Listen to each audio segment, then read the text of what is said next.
It is Sunday, the 21st of 2017. Sunday, the 21st of May, 2017. I'm in front of the Unitarian Church of Montreal. I'm engaged in my alternative spiritual practice of protesting against Unitarian Universalist injustices, abuses, and hypocrisy, which include, but are not limited to, false accusing yours truly of the criminal act of blasphemous libel in clergy, sex abuse, cover-up and denial, legal bullying, which seeks to hide such despicable crimes as pedophilia and rape committed by certain Unitarian Universalist ministers, if I can quote two choice phrases from the two cease and desist demand letters that the Unitarian Universalist Associations, Stikeman Elliott Barristers and Solicitors litigation lawyer, Maitre Marc-Andre Coulombe, had me served with back in June of 2012. Yeah, we're coming up to the 5th anniversary of being accused of blasphemous libel by atheist Unitarians in the 21st century. That'll be a day to celebrate. But anyway, getting back to my little monologue, I was talking about how in December of 2000 I had been arrested for allegedly violating Section 176.3 of the Canadian Criminal Code, which prohibits disrupting the order and solemnity of religious services. And I was basically in a monologue about the history of the court dates and so on, and it looks like my camera ran out of time, and I don't know exactly where it stopped, but we're just going to continue on, maybe backtrack a little bit. So essentially, in the prosecution phase of the trial, which began in November of 2002, November 1st of 2002, if I remember correctly.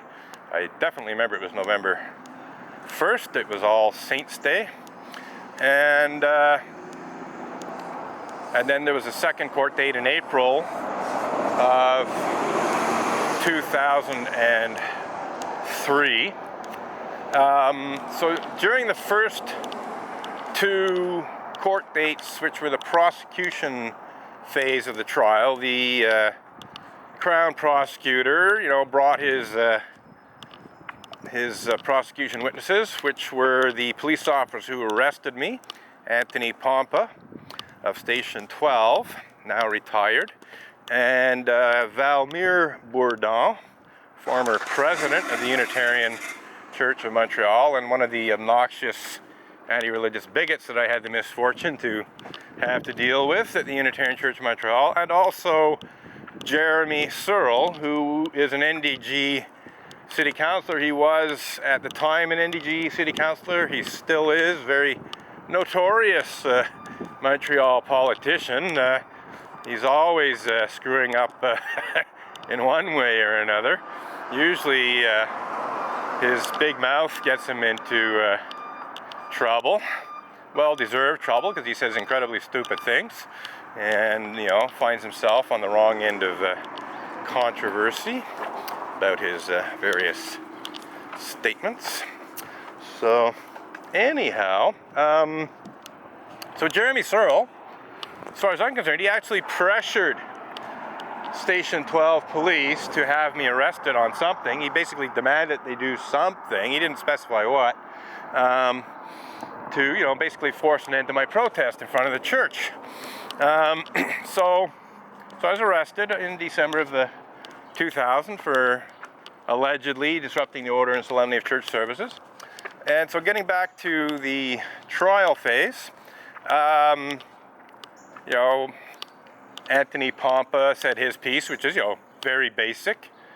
I asked him a few questions.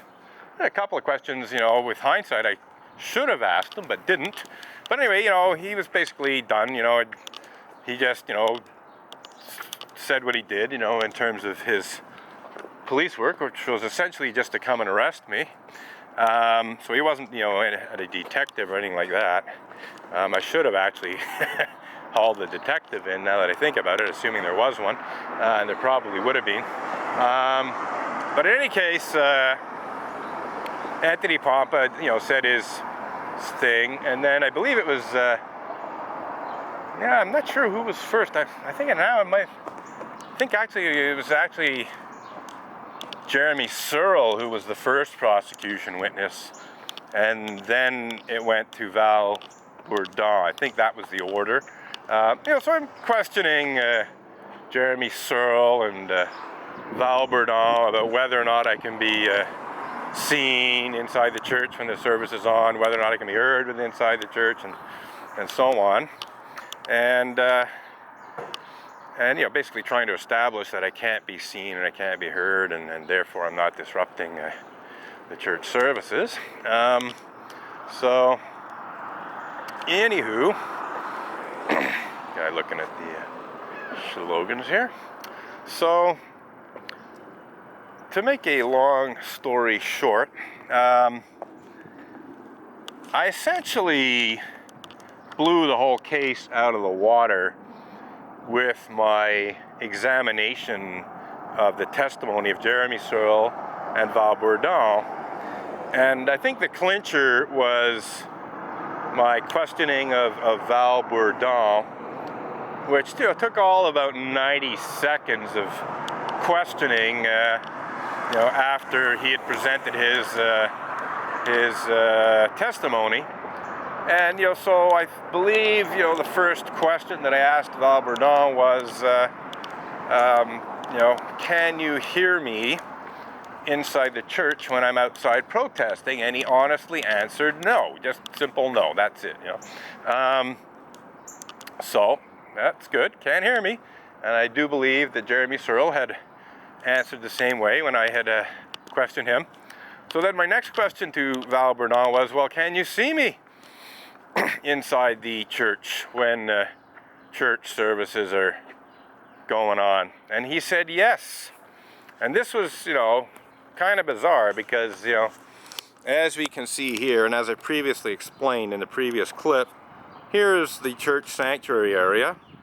There's 4 slit windows. The one on the far right, I won't repeat things too much, totally blocked by a memorial to the firefighters who were killed just less than 30 years ago when the church's transsexual organist burned down the former Unitarian Church in Montreal on Simpson and Sherbrooke downtown. So that window on the far right is totally blocked. There's 2 windows higher up, which I basically, if you're sitting down in your pew and you look up through, all you're going to see is sky and tree. And then there's this one down on the left, which you might just, I think you pretty well have to be standing actually. You might see my top of my head go by the bottom of the window. And then there's this tall sort of stained glass thing, which is largely frosted. You can't really see through it, and it's blocked, the lower part of it, by this bush in the summer anyway. Essentially cannot be seen, and yet he's saying, yes. So I thought, well, this is strange, So I said, well, how can you see me? And he came back with, people are staring at you through the lobby windows. And what he means is that some people stare at me through these windows here, which are, as you can see, the entry into the church. Has this big window here, and it's true, some people do in fact look out that window at my protest. So yes, I can be seen by people who look out that window, and so my next question is, do you celebrate church services in the lobby? And of course he came back with this dejected, long, drawn out no kind of thing. I'm maybe exaggerating a little bit, but it was no, it's kind of like that. Like he knew that he was kind of screwed because I'd just blown away a good chunk of his testimony. Can't hear me, can't see me. Well, so how do I disrupt church services? So anyhow, so I asked him, the same question that I'd asked, Jeremy Searle previously, which was, how does my protest outside the church disrupt church services? And he came back with, oh, I feel terribly uncomfortable inside knowing that you're out there protesting, blah, blah, blah, kind of thing, you know. It was all about his own personal internal feelings. And Jeremy Searle had answered in pretty much the same way. He even said he was shaking, which, oh, here, looks like they're going to erase my chalk slogans, perhaps. That'll be entertaining. So we got the Shoshona Green. And so, oh yeah, here they come, most likely. So let's get the camera ready. Just, you know, they might be watering the plants, but chances are. I would advise you not to erase my chalk slogans, because that makes you totally complicit in Unitarian Universalist cover-up and denial of clergy abuse, which includes such despicable crimes as pedophilia and rape committed by certain Unitarian Universalist ministers. So right now, you are part of the problem. You are trying to hide the fact that A, Unitarian Universalists have a bit of a clergy abuse problem, and B, Unitarian Universalists cover up and hide their clergy abuse problem instead of dealing responsibly with it. So you are totally complicit, madame, in Unitarian Universalist cover-up and denial of clergy abuse, which includes such despicable crimes as pedophilia and rape. So I hope you're very proud of yourself. Indeed, I hope you're very, very proud of yourself. So yes, this is a little interruption here. So they went and they erased my chalk slogan, which said Unitarians cover up and deny clergy abuse. So they only validated my chalk slogan by erasing it. They just participated in cover-up of clergy abuse by covering up the erasing the slogan. So we'll grab the signs again and continue with our little monologue about the police interventions. So, you know, both Jeremy Searle and Val Bourdon had said, you know, how they felt terribly uncomfortable inside, you know, personally, while attending services because they knew I was outside protesting. And I pointed out, which you're not supposed to, by the way, when you're representing yourself, when you're acting as your own lawyer, you're not supposed to make statements. You're only supposed to ask questions. But I did point out that, well, you're talking about your own personal feelings. That's not the service itself, you know. That's just you, you know. It has zero effect on.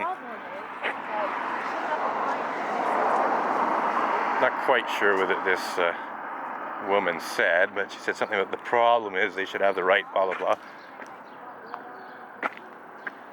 So I'm not quite sure what she's saying, but she's explaining to her kid something, I think, most likely regarding my protest. I might be able to find out more clearly what she said when I review the video. Might have picked up some things I didn't catch.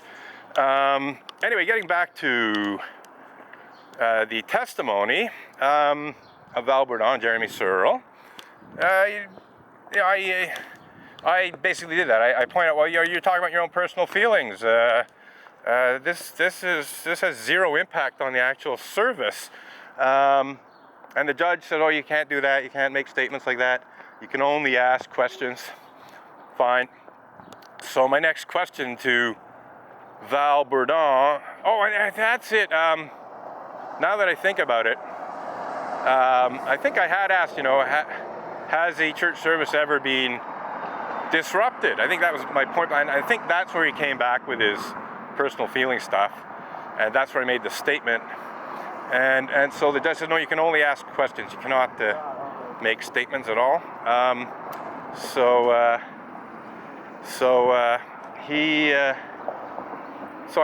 I basically asked a question which